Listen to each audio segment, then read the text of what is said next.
జల్దీ software job కొడదామనుకుంటురా? అయితే వీక్యూబ్ లో ట్రైనింగ్ తీసుకొని మంచి జాబ్ కొట్టేయుర్రి.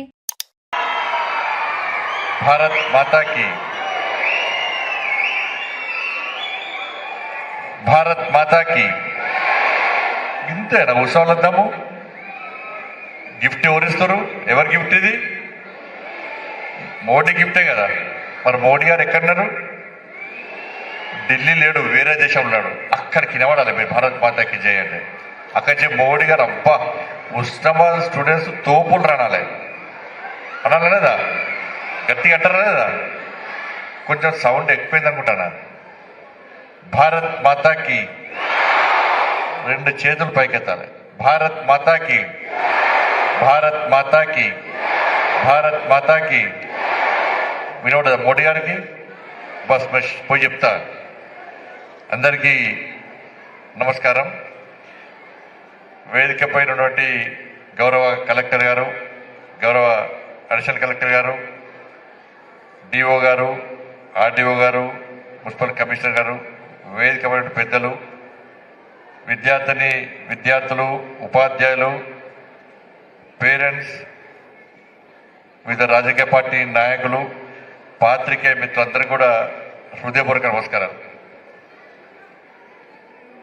ఇది 4వ కార్యక్రమం. నరేంద్ర మోడీ గారి యొక్క సూచన మేరకు, వారి యొక్క ఆలోచన మేరకు ఈ సైకిళ్ల పంపిణీ కార్యక్రమాన్ని కరీంనగర్ పార్లమెంట్లో తీసుకోవడం జరిగింది. మేము 2వసారి ఎంపీ గెలిచిన తర్వాత ఈ పార్టీ ఆ పార్టీ ఎంపీలు కాకుండా అందరి ఎంపీలతో కూడా నరేంద్ర మోడీ గారు చిట్ చాట్ మాట్లాడుతూ మిమ్మల్ని గెలిపించినటువంటి ప్రజలకు మీ నియోజకవర్గంలో ఏదో ఒక గొప్ప కార్యం చేసి చూపెట్టండి, విద్యా వైద్య విషయంలో చేసే ప్రయత్నం చేయండి అని చెప్పి నరేంద్ర మోడీ గారు ఏదో సూచన ఇచ్చారో దాన్ని ఆలోచించిన తర్వాత ఏదో ఒకటి చేయాలని చెప్పి అనేక మందితో చర్చించిన తర్వాత ఈ సైకిళ్లను విద్యార్థులకు అందించాలని చెప్పి ఒక ఆలోచనతో ఈ కార్యక్రమాన్ని తీసుకోవడం జరిగింది. ఇవాళ వాస్తవానికి నేను ప్రజా సంగ్రామ యాత్ర చేస్తున్నప్పుడు నిర్మల్ జిల్లాలో చాలా ప్రాంతాలు, అనేక ప్రాంతాల్లో పాదయాత్ర చేసినప్పుడు చాలా మంది చెప్పులు లేకుండా ఆయనకు వచ్చి సెల్ఫీ దిగేటోళ్ళు, చిన్నపిల్లలు వచ్చి దిగేటోళ్ళు, కాళ్ళు కాలుతుంటే కూడా అన్న సెల్ఫీ అంటోళ్ళు. చాలా మందికి అప్పుడు పాదయాత్ర చేసినప్పుడు దాదాపు 5 నుంచి 10,000 మందికి చెప్పులు కొనిచ్చిన. నేను చెప్పులు వేసాక గొప్పట్లేను. సమాజంలో ఈ విధమైన పరిస్థితి ఉన్నది. పేదరికం ఇంకా ఉంది. చెప్పులు లేకుండా, బట్టలు లేకుండా ఉండే పరిస్థితి ఉన్నది. ఇట్నే పాదయాత్ర చేస్తుంటే నిర్మల్లో రామ్ చరణ్ అని చెప్పి ఒక విద్యార్థి, మీరు నమ్మరు అసలు, మధ్యలో మాట్లాడుతున్నాడా? అంతా గవర్నమెంట్ స్కూల్ పిల్లలే కదా, క్రమశిక్షణ మనకే ఉంటుంది కదా, అంతే కదా. మరి మధ్యలో ఎవ్వరు మాట్లాడద్దు. అయితే రామ్ చరణ్ మేము ఆ నిర్మల్లో పాదయాత్ర చేస్తున్నప్పుడు ఆ గ్రామంలో ఒక చెట్టు కింద బీడీ కార్మికులు కూర్చున్నారు. నేను పోయి ఆ బీడీ కార్మికులతో మాట్లాడుతుంటే, ఏం సార్ రాజకీయ నాయకులు వస్తారు పోతారు, కనీసం వాళ్ళు పట్టించుకోరు, మళ్ళీ ఎలక్షన్ అప్పుడు వస్తే మళ్ళీ రారు అని చెప్పి వాళ్ళు నన్ను నిలదీసినాడు. నేను చెప్పిన అమ్మా, ఇప్పుడు ఎలక్షన్స్ లేవు, ఓట్ల కోసం రాలే, మీ కష్టాలు తెలుసుకోవాలి, మీ బాధలు తెలుసుకోవాలని చెప్పి నేను ఎండనక వాననక నీడనక మొత్తం పాదయాత్ర చేస్తూ మీదకి వచ్చిన. ఏం సమస్య ఉందంటే, సార్ మా ఊరి సమస్యలు పక్క పెట్టండి, మా సమస్యలు పక్క పెట్టండి. ఒక పక్క గుడిసె చూడండి సార్, ఆ గుడిసెలో ఒక ముసలం ఉంటుంది, ఒక పిచ్చోడు పిల్లలు ఉంటారు సార్. వాళ్ళ గుడిసె మొన్న వర్షానికి కూలిపోతే మేమే మనిషికి 50 రూపాయలు వేసి ఆ గుడిసె కట్టించినాము, ఒక్కసారి పోయి చూడండి అంటే నేను పోయేసరికి ఒక అబ్బాయి ఉన్నాడు, వాళ్ళ అమ్మ ఉన్నది, మా అమ్మమ్మ ఉన్నది. ఏందమ్మా నీ పేరు ఏం పేరు అంటే రామ్ చరణ్ అన్నాడు. వాళ్ళ అమ్మను వెంటనే వాళ్ళ అమ్మమ్మ ఏమన్నది, మరి పిచ్చోడు సార్ అంటుంది వాళ్ళ అమ్మమ్మ. చూస్తట్టు లేడు కానీ పిచ్చోడు సార్ అంటున్నారు. అన్నకన్నా కొంచెం అబ్బాయితో మాట్లాడక, లేదు పిచ్చి కాదు మంచోడే అని చెప్పి వాళ్ళ అమ్మమ్మని బయటికి పంపించి ఆ అబ్బాయితో కూర్చొని మాట్లాడినా. నువ్వు స్కూల్కి పోతావా పోవంటే, నేను స్కూల్కి పోను సార్, డైరెక్ట్ నేను స్కూల్కి పోను సార్, పోను సార్ అంటున్నాడు. ఈ స్కూల్ పోను సార్ అంటే అందరు పిచ్చోడుకుంటారు. ఆ గ్రామం మొత్తం పిచ్చోడు అంటున్నారు వాడిని. నేను మాతో దోస్తాను చేస్తాను మెల్లమెల్లంగా వేరే విషయాలు మాట్లాడి మీ ఫ్రెండ్స్ పేరు చెప్పడమే అన్న. వాళ్ళ ఫ్రెండ్స్ పేరు చెప్పారు. మీ ఫ్రెండ్స్ నీతో బాగుంటారా అంటే బాగుంటారు అన్నాడు. నువ్వు నా దోస్తువా అంటే దోస్తు అన్నాడు. నువ్వు స్కూల్కి పోవాలంటే నీకు ఏం చేయాలి అన్న. నేను స్కూల్కి పోతాను అంటాడు. అంటే నువ్వు పోకు, స్కూల్కి అసలే పోకు, నీకు ఏమి ఇస్తా స్కూల్కి పోతావు అంటే అప్పుడు చెప్పాడు, సార్ మాకు 6 దోస్తులం, మేము 5 సైకిల్ ఉన్నాయి, నా ఒక్కడికే సైకిల్ లేదు. వాళ్ళ సైకిల్ ముడతనని కొడుతున్నారు, ఆ సైకిల్ ముట్టనిస్తలేరు అన్నాడు. అప్పుడు అనుకున్నా వీడికి సైకిల్ కొనిస్తే స్కూల్కి పోతాడు. అప్పుడు అడిగిన, మరి నీకు సైకిల్ కొనిస్తే స్కూల్కి పోతావు అంటే పోతా సార్ అన్నాడు. వెంటనే తీసుకపోయి సైకిల్ కొనిస్తాం స్కూల్కి పోయిన. మళ్ళీ నిర్ణయం చేసుకుని ఏమైందంటే 2-3 సంవత్సరాలు స్కూల్కి పోయినట. ఇప్పుడు మన స్కూల్ పనిచేసినట, పెద్దోడు అయిపోయాడు. ఇప్పుడు ఇక నిన్న మా వాళ్ళకే చెప్పినా, నువ్వు మళ్ళీ పోవాలి, మీరు మళ్ళీ పోయి వాడు స్కూల్కి పోవాలంటే మళ్ళీ ఏం చేయాలి, మళ్ళీ వేస్తా, కానీ హెలికాప్టర్ కొనిమంటే కొని అని చెప్పినా అన్న. వాడిని మళ్ళీ ఏం కొనిస్తే స్కూల్ పోతాడో మళ్ళీ పంపించాలి అని చెప్పించి నిన్న అయిపోయినా. మొదటిదాకా స్కూల్కి పోయాడు. అంటే సైకిల్ ఇచ్చేంత మాత్రం స్కూల్ కాదు, మనం ఏదో ఉడతా పొక్తే మనం చేస్తుంది తప్ప అనేక కష్టాలు ఉంటాయి. ఫీజు కట్టాలి, బుక్స్ కొనియాలి, బట్టలు కొనియాలి. మీరు నంబర్ నిన్న నేను సైకిల్స్ ఇస్తున్నా, ఏడా హుజాబాద్లో సైకిల్స్ ఉంటుంటే స్టూడెంట్స్ ఎవరికి బట్టలు లేవు. కాబట్టి ఆ విద్యార్థి సైకిల్ చూసిన తర్వాత నేను ఎట్టి మనం సైకిల్స్ కొనియాలనుకున్నా. ఈ లోపలనే గౌరవ కరీంనగర్ కలెక్టర్ గారు బేటీ బచావో బేటీ పడావో కార్యక్రమంలో టాపర్స్ అమ్మాయిలందరికీ 10th క్లాస్లో మెరిట్ పాసెస్ ఉన్నటువంటి 100 మంది అమ్మాయిలకు సైకిల్స్ ఇచ్చాక మంచి ఫీడ్బ్యాక్ వచ్చేది. అరే అమ్మాయిలందరికీ ఇవ్వాలని చెప్పి, ఎందుకంటే అమ్మాయిలు ముఖ్యం కదా. ఇలా నాకే ఆశ్చర్యం అనిపిస్తుంది, మీ సిద్దిపేటలో ఈ జిల్లాలో మన ఊకే ఆదర్శం ఎవరు కాదు. ఇలా 3 కలెక్టర్ గారు మహిళనే, అడిషనల్ కలెక్టర్ గారు మహిళనే, సిపిఆర్ మహిళనే, సిపిఆర్ కూడా మహిళనే. ఎందుకంటే మహిళ మనకి అందరు అమ్మాయిలు కూడా ఆ కలెక్టర్ గారికి ఎందుకు ఇచ్చినంటే, రేపు పొద్దున్న లేస్తే అమ్మాయిలు కష్టపడతారు, ఇంట్లో అమ్మ బోల్ దొంగుంటే సహకరిస్తారు, అమ్మ బట్టలు ఉతికితే సహకరిస్తారు, ఉదయం లేచి ముగ్గేస్తారు, మళ్ళీ బ్యాగ్ పట్టుకొని స్కూల్కి వస్తారు. కష్టపడే వాళ్ళు అంటే అబ్బాయిలు కష్టపడతారు అనుకోరు, అమ్మాయిలు కష్టపడతారు ఎక్కువ, అబ్బాయిలు కూడా కష్టపడతారు. కాబట్టి ఆ కలెక్టర్ చెప్పిన తర్వాత లేదు అమ్మాయిలకు అబ్బాయిలకు ఈ కరీంనగర్ పార్లమెంట్లో ప్రతి ప్రభుత్వ పాఠశాలలో చదివే ప్రతి విద్యార్థి అమ్మాయికి అబ్బాయికి 80% సైకిల్ ఇవ్వాలని చెప్పి ఒక సంకల్పం తీసుకొని దాన్ని ప్రారంభించడం. కరీంనగర్లో అయిపోయింది, సిరిసిల్లలో అయిపోయింది, హుజాబాద్లో అయిపోయింది, ఇవాళ హుస్నాబాద్లో ఇలా మనం ప్రారంభించుకున్నాం. మనం ఇది ఏంటంటే 10th చాలా ఇంపార్టెంట్ అండి. ఉదయం స్పెషల్ క్లాసెస్ ఉంటాయి, సాయంత్రం స్పెషల్ క్లాసెస్ ఉంటాయి. ఇలా గ్రామాల్లో ట్రాన్స్పోర్టేషన్ ఇబ్బంది ఉన్నది, మనం ఆటోలో పోయే స్తోమత మనకు లేదు. కాబట్టి ఇటువంటి పరిస్థితుల్లో మనం విద్యార్థులకు ఒక బర్డన్ తగ్గించాలి, ప్లస్ అటెండెన్స్ ప్రోత్సహించాలి, దాంతోపాటు అడ్మిషన్స్ మనం ప్రోత్సహించాలని చెప్పి ఒక ఆలోచనతో ఈ సైకిల్ ఇచ్చే కార్యక్రమాన్ని చేపట్టిన తర్వాత ఫస్ట్ కరీంనగర్లో వచ్చిన తర్వాత నాకే ఫీడ్బ్యాక్ బాగా వచ్చేది. లేదు సార్ పిల్లలందరూ చాలా హ్యాపీగా ఉన్నారు, పేరెంట్స్ అందరూ చాలా హ్యాపీగా ఉన్నారు. ఇలా నెక్స్ట్ ఇయర్ గవర్నమెంట్ స్కూల్లో 10th క్లాస్లో విపరీతమైన అడ్మిషన్స్ వచ్చే అవకాశం ఉందని చెప్పి వాళ్ళు చెప్పిన తర్వాత నేను చెప్పిన ఈ ఇయరే కాదు నెక్స్ట్ ఇయర్ కూడా ఇవాళ 9th క్లాస్ చదివే పిల్లలందరూ కూడా నెక్స్ట్ 10th రాగానే వాళ్ళకు కూడా సైకిల్స్ ఇస్తాం. నెక్స్ట్ 8th క్లాస్ వాళ్ళు 10th వస్తే వాళ్ళకు కూడా సైకిల్ ఇస్తాం. అందుకే ప్రభుత్వ పాఠశాలలో చదవండి, మీరు సైకిల్ పొందండి. బంపర్ ఆఫర్ కదా ఇది. మా ప్రభుత్వ పాఠశాల చదవడం చాలా గొప్పలు. ఎందుకంటే మీకు చదువు చెప్పే ఉపాధ్యాయులు బీఈడీలు ఎంఈడీలు పెద్ద డిగ్రీలు చేసేవాళ్ళు మీకు చదువు చెప్తారు. ఇలా కొన్ని ప్రైవేట్ పాఠశాలలో వాళ్ళకు డిగ్రీ ఉండదు, ఎంఈడీ లేదు, బీఈడీ లేదు, ఏం లేదు, వాడు అన్ఎంప్లాయ్ అని చెప్పి ఏదో ఉద్యోగం ఇచ్చి వాళ్ళ చదువు చెప్పే ప్రయత్నం చేస్తున్నారు. కానీ ప్రభుత్వ పాఠశాలలో అన్ని డిగ్రీలు పొందినటువంటి ఉపాధ్యాయులు మీకు చదువు చెప్తున్నారు ఇవాళ.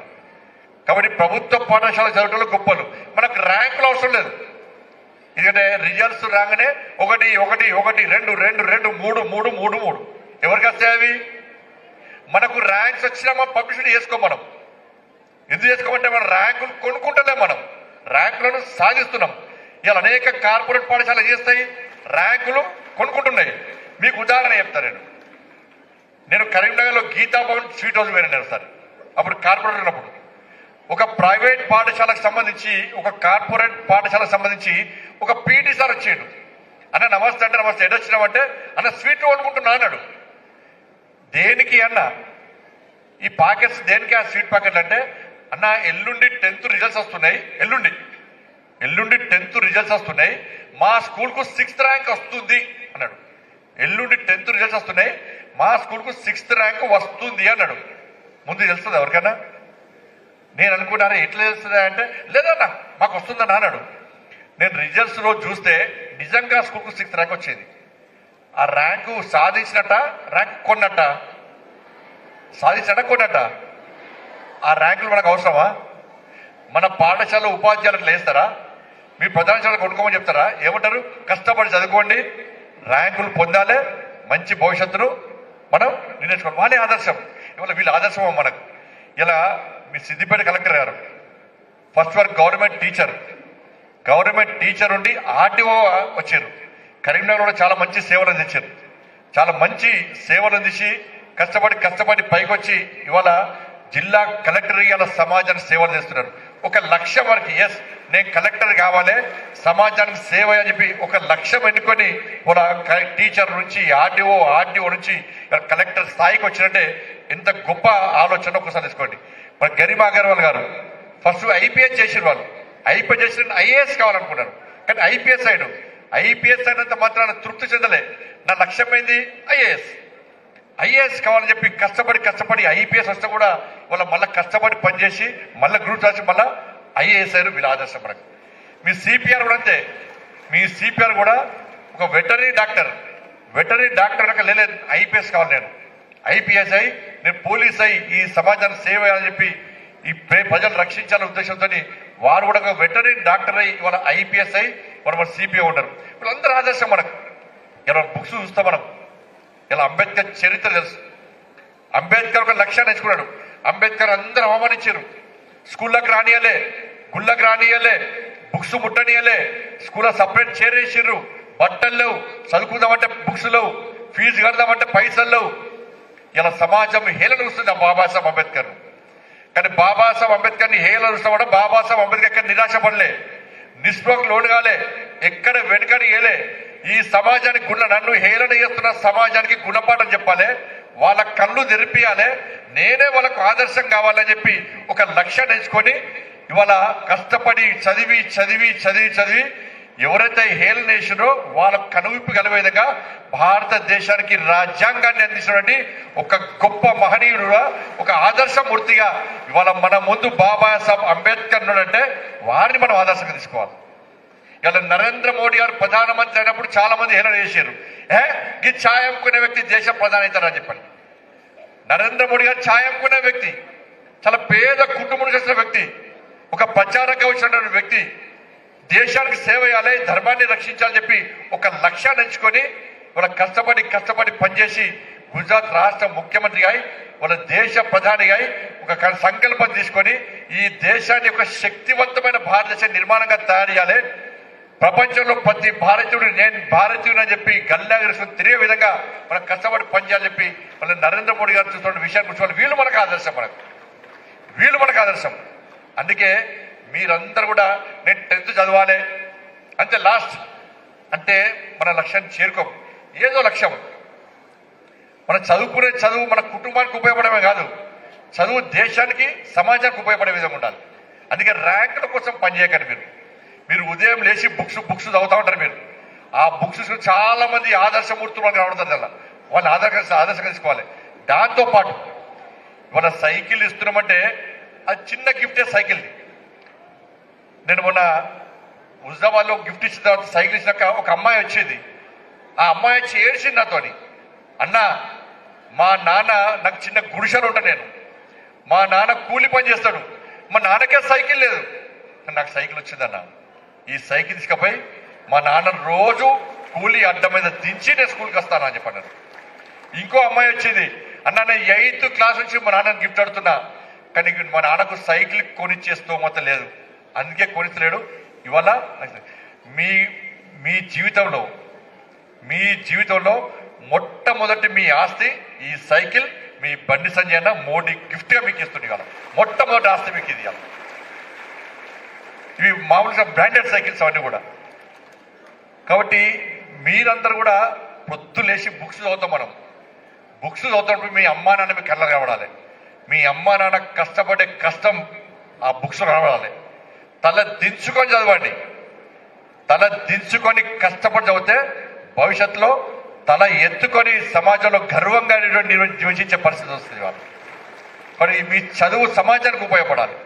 మంచి ఆలోచన చదవండి, లక్ష్యాన్ని ఎంచుకోండి, ఒక ప్రణాళిక తయారు చేసుకోండి, ఒక కష్టపడి కసిని పెంచుకొని మీరు చదవాలని చెప్పి అట్లా మీరు కష్టపడి పనిచేసే ప్రయత్నం చేయండి. ఎందుకంటే కేంద్ర ప్రభుత్వం ఇవాళ మీరు గత ప్రభుత్వం ఏం చేసిందంటే దేశంలో ఈ విద్య కోసం కేవలం 68,000 కోట్ల రూపాయలు మాత్రమే విద్యకు బడ్జెట్ కేటాయించింది. కానీ నరేంద్ర మోడీ గారి ప్రభుత్వం వచ్చిన తర్వాత 128,000 కోట్ల రూపాయలను వాళ్ళ విద్య కోసం కేటాయించిన ప్రభుత్వం మోడీ గారి ప్రభుత్వం. వాళ్ళ ఈ 11 సంవత్సరాల్లో 8 లక్షల కోట్ల రూపాయలను విద్య కోసం కేటాయించిన ప్రభుత్వం నరేంద్ర మోడీ ప్రభుత్వం. ఇవాళ మీరు సైనిక్ స్కూల్ కానీ, కేంద్రీయ విద్యాలయాలు కానీ, నవోదయ పాఠశాలలు కానీ, ఏకలవ్య పాఠశాలలు కానీ ఇవన్నీ కూడా ఏర్పడేసి విద్యార్థులకు ఒక క్రమశిక్షణ, దేశభక్తి, విద్యను అందించాలన్న ఒక లక్ష్యంతో మనం ముందు ప్రయత్నం చేస్తున్నాం. కాబట్టి ఈరోజు ఈ సైకిళ్ల పంపిణీ కార్యక్రమాన్ని మనం ముందు తీసుకుపోయే ప్రయత్నం చేస్తున్నాం. కాబట్టి ఈ సైకిళ్లను మనం చాలా జాగ్రత్తగా ఇలా మొన్న కూడా ఇక్కడ పొన్నం ప్రభాకర్ గారు, స్థానిక ఎమ్మెల్యే పొన్నం ప్రభాకర్ గారు కూడా ఒక మంచి కార్యక్రమం, ఇది ప్లాస్టిక్ ను నిషేధించాలి తన నియోజకవర్గంలో అని చెప్పి స్టీల్ బ్యాంక్ గవర్నర్ గారి యొక్క స్వహస్తాల మీదుగా ప్రారంభించడం ఒక మంచి కార్యక్రమం. రాజకీయాలు ముఖ్యం కాదు. నేనైతే కరీంనగర్ పార్లమెంట్లో రాజకీయాలు పనిచేసిన, అందరం కలిసిమెలిసి ఈ కరీంనగర్ పార్లమెంటు అభివృద్ధి చేసుకోవాలని ఒక లక్ష్యంతో మాత్రమే పనిచేస్తున్నాం. నేనైతే పనిచేసిన. అందుకే మన పొన్నం ప్రభాకర్ గారు తీసుకున్న కార్యక్రమం చాలా మంచి కార్యక్రమం. ఇవాళ ప్లాస్టిక్ ను నిషేధించడం అనేది మంచి కార్యక్రమం. దానికి తోడు కేవలం నినాదం ఇవ్వడమే కాకుండా ప్రతి గ్రామంలో స్టీల్ బ్యాంక్ ఏర్పాటు చేసి దాన్ని అమలు చేసే ప్రయత్నం చేయడం నిజంగా మంచి కార్యక్రమం. అది కూడా దాన్ని కూడా మనం అందరం సహకరించాలి, అందరం మనం ప్రోత్సహించే ప్రయత్నం చేయాలి. కాబట్టి మొన్న ఢిల్లీకి వచ్చినప్పుడు కూడా మొన్న ప్రోగ్రాం నేను ఢిల్లీకి వచ్చిన వారు నేను చెప్పిన నవోదయ స్కూలు వారు కష్టపడుతున్నారు, నేను కష్టపడుతున్నా, ఇద్దరం కలిసి కేంద్ర మంత్రి కలిసాం. తప్పకుండా హుస్నాబాద్కు నవోదయ పాఠశాల ఇవ్వాలని చెప్పి కేంద్ర మంత్రి కోరడం జరిగింది. వారు కూడా సానుకూలంగా స్పందించారు. దాంతోపాటు సైనిక స్కూల్ కూడా ఇక్కడ ఏర్పాటు చేసే ప్రయత్నం ఇద్దరం కలిసి చేస్తున్నాం. పొన్నం ప్రోగ్రాం గారు నేను కలిసి చేస్తున్నాం. కాబట్టి ఇక్కడ గ్రామీణ సడక్ యోజన పైసలు కానీ, అదేవిధంగా సిఆర్ఎఫ్ అమౌంట్ కానీ, ఇలా చాలా రకాలుగా కేంద్రం నుంచి వచ్చేటువంటి అనేక నిధులను ఈ కరీంనగర్ పార్లమెంట్కు తీసుకొచ్చే ప్రయత్నం చేస్తున్నాం. కాబట్టి రాబోయే రోజుల్లో కూడా ఇదే విధంగా మేము ముందుకు తీసుకొచ్చి తీసే ప్రయత్నం చేస్తాం. కేవలం ఇది మోడీ గిఫ్ట్, ఇది మోడీ గిఫ్ట్. ఈ మోడీ గిఫ్ట్తో పాటు ఒక ప్రణాళిక రూపొందించుకున్నాం. Next Modi kids, LKG nursery నుంచి 6th వరకు, ఎందుకంటే 7th, 8th, 9th వాళ్ళకు ఎట్లా సైకిల్స్ ఇస్తున్నాం మనం 10th వచ్చాక. నర్సరీ నుంచి 6th వరకు విద్యార్థులందరూ కూడా మోడీ కిడ్స్ అంటే ఒక బ్యాగు, దానిలో నోట్బుక్స్, పెన్సిల్స్, ఒక స్టీల్ వాటర్ బాటిల్ ఇది ఇవ్వాలని ప్లాన్ చేస్తున్నాం. దాంతోపాటు ప్రతి పాఠశాలలో ఆర్ఓ ప్లాంట్స్, వాటర్ ప్లాంట్ పెట్టాలని చెప్పి కూడా ఒక ఆలోచన ఉంది. దాన్ని కూడా అమలు చేసే ప్రయత్నం చేస్తున్నాం. నెక్స్ట్ ప్రభుత్వ పాఠశాల, ప్రైవేట్ పాఠశాల ధీటుగా ప్రభుత్వ పాఠశాల విద్యార్థి నేను గవర్నమెంట్ స్కూల్లో చదువుతున్నా అని గల్లా ఎగిరేసుకొని తిరిగేటువంటి స్థాయి తీసుకురావడానికే ఇవాళ నేను ప్రయత్నం చేస్తున్నా. తప్పకుండా ప్రభుత్వ పాఠశాలకు, నేను ప్రభుత్వ పాఠశాల వ్యతిరేకం కాదు, ప్రభుత్వ పాఠశాల కించపరచలేను. ఎవరైతే ర్యాంకుల కోసం మాత్రమే పనిచేస్తున్నారో పక్కా వాటిని వ్యతిరేకిస్తాను నేను. ఎవరైతే ర్యాంకులు కొనుక్కునే ప్రయత్నం చేస్తున్నారో వాళ్ళని పక్కా వ్యతిరేకిస్తాం మనం. కాబట్టి వాళ్ళ మీరందరూ కూడా ప్రభుత్వ పాఠశాల చదవడం నిజంగా మనందరికి గర్వకారణం. నేను కూడా కష్టపడి కిందికెళ్ళచ్చు. నేను సరస్వతి శిశు మందిర్ పాఠశాల, అది కూడా ప్రభుత్వ పాఠశాల లెక్కనే, అది కూడా తక్కువ ఫీజు, ఉపాధ్యాయులు తక్కువ ఫీజు. మాకు దేశము, ధర్మము, సనాతన ధర్మము, సంస్కృతి, సాంప్రదాయాలు అనే ఒక మంచి ఆలోచనతో సరస్వతి శిశు మందిర్లో మేము చదువుకోవడం జరిగింది. నేను ఇప్పుడు మీకు సైకిల్ 10th వచ్చేది. నేను 10th క్లాస్లో 9th క్లాస్లో నేను మా వాడలో కాపురం ఒక సైకిల్ ఉండే, చిన్న సైకిల్కు 15 పైసలు. ఎంత? 15 పైసలు. గంట తిరిగి వస్తే 15 పైసలు కిరాయి కట్టాలి. కొంచెం పెద్ద సైకిల్కు 30 పైసలు గంట తిరిగి వస్తే. ఇక మొత్తానికే పెద్ద సైకిల్కు 50 పైసలు గంట తిరిగి వస్తే 50 పైసలు. ఇలా మాకు కొనిచ్చేసుకోవద్దు. ఈ సైకిల్ నా జేబులోకి వెళ్ళిస్తానన్నాం. మీ జేబులోకి వెళ్ళడానికి నేను కోటీశ్వరుని కాదు. ఇది ప్రభుత్వ పథకం కూడా కాదు. ఇది కొంతమంది వ్యక్తులు, బడా పారిశ్రామికవేత్తలు, మీరందరూ నన్ను కష్టపడి ఎంపీ గెలిపిస్తే మా నరేంద్ర మోడీ గారు నన్ను కేంద్ర మంత్రి చేసింది కాబట్టి, హోంమంత్రి చేసింది కాబట్టి, కొంతమంది పెద్ద వాళ్ళకి ఏదో పని మీద వస్తే వాళ్ళని రిక్వెస్ట్ చేస్తారు, సార్ మీ సిఎస్ఆర్ ఫండ్స్ ఏదో ఫండ్స్ ఇవ్వండి. నేను కరీంనగర్ పార్లమెంట్లో విద్యార్థులకు 10th క్లాస్ చదివే విద్యార్థులందరూ కూడా సైకిల్స్ ఇస్తున్నా, సహకరించండి. ఆ పెద్ద వాళ్ళు మనకు సహకరించారు కాబట్టి వాళ్ళ సైకిల్స్ ప్రతి విద్యార్థికి ఎక్కడ మాకు సైకిల్ రాలేదు అనదు, అందరికి ఇస్తాం. 10th క్లాస్ చదివే ప్రతి విద్యార్థికి పక్కా సైకిల్ ఇస్తాం. ఇది డిఓ గారు, ఎంఈఓ గారు, ఉపాధ్యాయులు వాళ్ళ ద్వారానే ఇచ్చే ప్రయత్నం చేస్తున్నాం. కాబట్టి మీరందరూ కూడా రాబోయే భవిష్యత్తు నిర్ణయించుకోండి. మంచి ఆలోచనతో మీరు ముందు పోయే ప్రయత్నం చేయండి.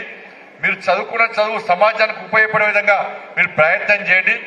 మీ పేరెంట్స్ ఏవైతే అనుకున్నారో వారి లక్ష్యాలకు అనుగుణంగా మీరు ముందుకు పోయే ప్రయత్నం చేయండి. మీ అందరూ ఒక మంచి భవిష్యత్తు నిర్ణయించుకోవాల్సిందిగా మీ అందరికీ విజ్ఞప్తి చేస్తూ, తప్పకుండా రాబోయే రోజుల్లో మీరు పక్కా సక్సెస్ కావాలని, సక్సెస్ అవుతారని చెప్పి, మీరు అనుకున్న లక్ష్యాన్ని చేరుకోవాలని చెప్పి, మీ తల్లిదండ్రుల ఆశలు మీరు నెరవేర్చాలని చెప్పి, మీరు మీ కుటుంబాలు నిండు నూరేళ్లు ఆయురారోగ్యాలతో ఉండాలని చెప్పి, ఆ శక్తిని, ఆ ఆలోచనను, ఆ ఆశీర్వాదాన్ని ఆ తల్లి అమ్మవారు మీకు అందించాలని చెప్పి మనస్ఫూర్తిగా విజ్ఞప్తి చేస్తూ, ఈరోజు కార్గిల్ దివస్. ఈరోజు ఇలా పాకిస్తాన్ వచ్చి కార్గిల్లో మన సైనికులను హతమార్చిన తర్వాత అప్పుడు అటల్ బిహారీ వాజ్పేయి గారి గవర్నమెంట్ వెంటనే పోయి పాకిస్తాన్ లోపల చొరబడి వాళ్ళని ఏ విధంగా స్థాయిక స్థావరాలను హతమార్చిందో ఒక్కసారి మనం గుర్తుంచుకోవాలి. ఆ అమరుల యొక్క త్యాగాలను ఎప్పుడు ప్రభుత్వం వృధా చేయాలి. మొన్న తెలుసా సింధూర్లో ఏం జరిగింది తెలుసు కదా. నీ మతమేందిరా అని చెప్పి హిందూ అని చెప్తే కాల్చి చంపేసిండు, అవునా కదా. కానీ నరేంద్ర మోడీ గారు ఏం చేశారు, మన సైనికులు ఏం చేశారు, అరే నువ్వు మావోలను చంపుతావు వారు మా అడ్డ మీదకి వచ్చని చెప్పి మళ్ళా ఇక్కడి నుంచి మన సైనికులు పోయి పాకిస్తాన్ లోపల వాళ్ళ ఇంట్లో చొరబడి 20 నిమిషాల్లో మన శత్రు స్థావరాలన్నింటినీ కూడా మిలిటరీ స్థావరాలు దెబ్బతీసి వచ్చినటువంటి వీర సైనికులు మన సైనికులు. ఎక్కడ వణికిపోయే ప్రసక్తి లేదు. ఆ రోజు దేశమంతా ఒక్కటైంది, దేశం మొత్తం ఒక్కటైంది. మొన్న కూడా పాకిస్తాన్ యొక్క కుట్రలను ప్రపంచానికి చెప్పాలనే ఆలోచనతో అన్ని పార్టీలకు సంబంధించిన పార్లమెంటు సభ్యులు ప్రపంచమంతా తిరిగి పాకిస్తాన్ ఈ విధంగా కుట్రలు చేస్తున్నది, మా దేశాన్ని నాశనం చేయడానికి ప్రయత్నం చేస్తున్నది, పాకిస్తాన్ టెర్రరిస్ట్ దేశం అని చెప్పి అన్ని పార్టీలకు సంబంధించిన ఎంపీలు ప్రపంచమంతా చెప్పొచ్చారు. కాబట్టి ఇటువంటి దేశ రక్షణ విషయంలో ఏ రాజకీయాలకు తావు లేకుండా మనం కాపాడుకునే ప్రయత్నం చేస్తున్నాం. అటువంటి వీర సైనికులకు మనం హ్యాట్స్ ఆఫ్ సెల్యూట్ చేయాలి. ఎవరైతే త్యాగం చేసిండ్రో వాళ్ళను స్మరించుకోవాల్సిన బాధ్యత ఈరోజు కార్గిల్ దివస్ సందర్భంగా ఉంది. కాబట్టి వాళ్ళను మనకు ఆదర్శంగా తీసుకొని ముందుకు వస్తుందిగా మీ అందరికీ విజ్ఞప్తి చేస్తూ, వర్షం పడుతుంది అందుకే సైకిల్ అన్ని కూడా మీ స్కూల్కే పంపిస్తాం. ఈ సైకిళ్ళు బ్రాండెడ్ సైకిల్స్ మనం చాలా జాగ్రత్తగా ఉపయోగించుకోవాలి. పోయేటప్పుడు లెఫ్ట్ సైడ్ పోవడం, వచ్చేటప్పుడు రైట్ సైడ్ రావడం, ఇంట్లో చిన్నపిల్లలకు సైకిల్ ఇవ్వకుండా. ఇంకొకటి ముఖ్యమైన విషయం ఏంటంటే, మనం కొత్త కారు కొన్నా కూడా ఒక 1 month తర్వాత సర్వీసింగ్ చేసుకుంటాం మనం. ఈ సైకిల్ కూడా ఒక 15 days తర్వాత స్క్రూస్ బుల్లెట్లు లూజ్ అయిపోతాయి. కాబట్టి 15 days తర్వాత మళ్ళీ ఒక్కసారి దాన్ని సర్వీసింగ్ చేసుకోవాలి. ఎందుకంటే చాలా మంది ఏంటంటే చిన్న నట్టులు కానీ సైకిల్ క్వాలిటీ లేదు కావచ్చు అంటారు. ఇది బ్రాండెడ్ సైకిల్ కాబట్టి ఒక 15 days తర్వాత మళ్ళీ ఒక్కసారి సైకిల్స్ తీసుకుపోయి మీ సైకిల్ మళ్ళీ ఒకసారి సర్వీసింగ్ చేసుకునే ప్రయత్నం చేయండి. సైకిళ్లను ఎలాంటి ప్రమాదాలకు గురి కాకుండా మంచిగా వాడుకోండి. ఇంకా రాబోయే రోజుల్లో ఇంకా మంచి గిఫ్ట్ మీకు ఇచ్చే ప్రయత్నం చేస్తానని చెప్పి మీ అందరికీ విజ్ఞప్తి చేస్తూ ముగిస్తున్నాను. భారత్ మాతాకి జై, జై శ్రీరామ్.